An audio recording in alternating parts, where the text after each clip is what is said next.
everyone, welcome to, that was a little too enthusiastic, to the Morrowind Book Club. Last time we read A Brief History of the Empire Volume 2, and today we're going to be reading A Brief History of the Empire Volume 3, the one that I'm looking at right now. So let's get started. A Brief History of the Empire, Part 3 by Stronach Kazaj, the third Imperial historian. The first volume of the series told in brief the story of the succession of the first 8 emperors of the Septim dynasty, from Tiber I to Kintira II, which was very tragic. The second volume described the War of the Red Diamond and the 6 emperors that followed its aftermath, from Uriel III to Cassinder I. At the end of that volume, it was described how the Emperor Cassinder's half-brother Uriel IV assumed the throne of the Empire of Tamriel. It will be recalled that Uriel IV was not a Septim by birth. His mother, though, she reigned as an empress for many years, was a dark elf married to a true Septim emperor, Pelagius III. I believe is that the Pelagius the mad, the crazy one? I think that's what it was. Uriel's father was actually Cataria, first's consort after Pelagius' death, a Breton nobleman named Gelavir Lariat. Before taking the throne of Empire, Cassinder, yes, Cassinder I. I keep reading the one as an I. So Cassinder I had ruled the kingdom of Wayrest, but poor health had forced him to retire. Cassinder had no children, so he legally adopted his half-brother Uriel and abdicated the kingdom. 7 years later, Cassinder inherited the empire at the death of his mother. And 3 years after that, Uriel once again found himself the recipient of Cassinder's inheritance. Uriel IV's reign was a long and difficult one. Despite being a legally adopted member of the Septim family, and despite the Lariat family's high position, indeed, they were distant cousins of the Septims, few of the Elder Council could be persuaded to accept him fully as a blood descendant of Tiber. The council had assumed much responsibility during Cataria I's long reign and Cassinder I's short one, and a strong-willed alien monarch like Uriel IV found it impossible to command their unswerving fealty. It just occurred to me, not in the last book, but in this book here, I'm like, wait a second. There was a child of a dark elf and a human, right? And by human, I couldn't, I don't know, I'm gonna go ahead and guess that it was an Imperial. So that means that they can crossbreed.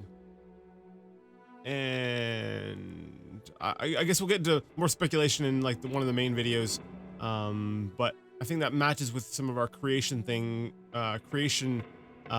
myths or stories that we've read about how the Men and Myr both had a sort of common ancestor. I think that's how it went. I might be remembering wrong. Anyways, continuing.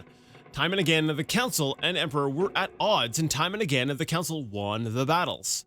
Since the days of Pelagius II, the Elder Council had consisted of the wealthiest men and women in the Empire, and the power they wielded was conclusive and probably corrupt. The Council's last victory over Uriel IV was posthumous. Andorek, Uriel IV's son, was disinherited by vote of Council, and a cousin more closely related to the original Septim line was proclaimed Sepphoris II in Third Era 268. For the first 9 years of Sepphoris II's reign, those loyal to Andorek battled the Imperial forces. In an act that the sage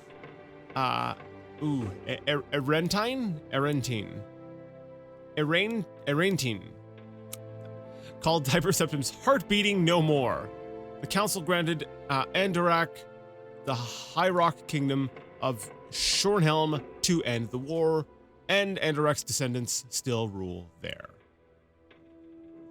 By and large, Sepphoris II had foes that demanded more of his attention than Andorek.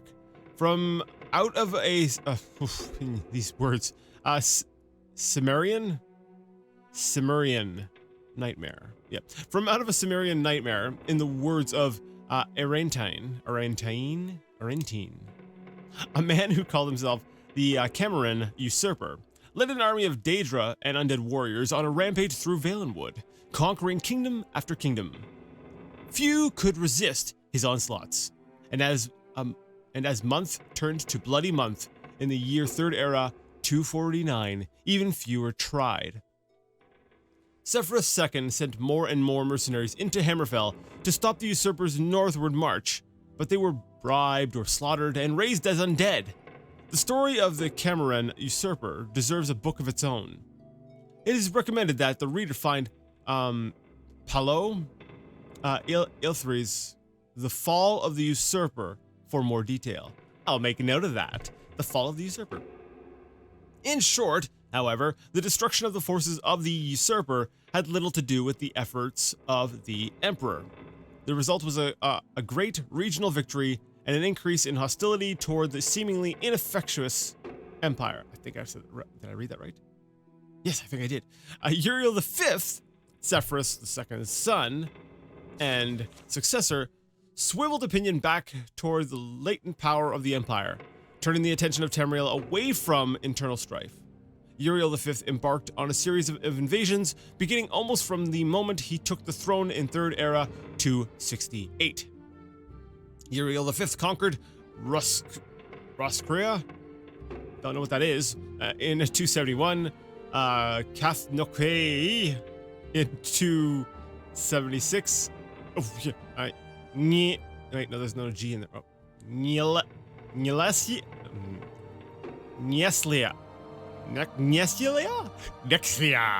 in 279, and Esronier,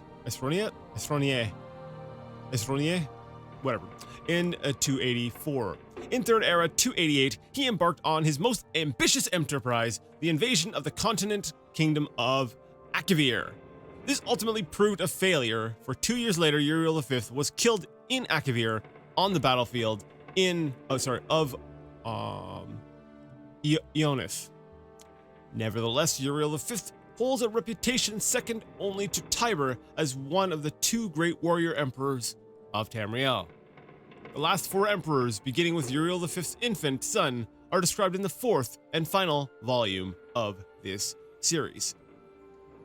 I was not as big of a fan of this one as I was the previous two volumes.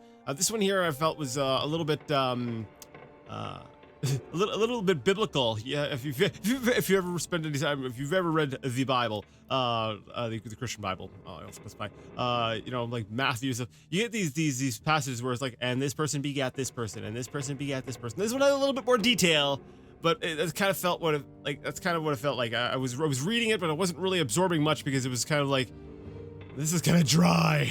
I like some of the more personal details that I got in the, at least particularly in the first volume. It was like, okay, you actually gave us a little more of a personal story and less about the great conquest. But I suppose, a story about the empire that, this is still important to building the lore and the history, but it didn't really do it for me.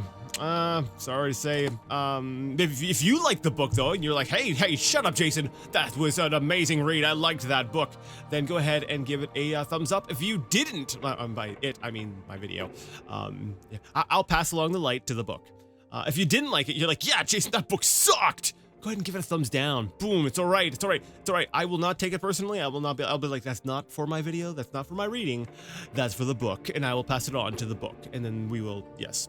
Either way though, let me know what you thought in the comments section below, and until we get to A Brief History of the Empire Volume 4, I'd like to ask you all to game on.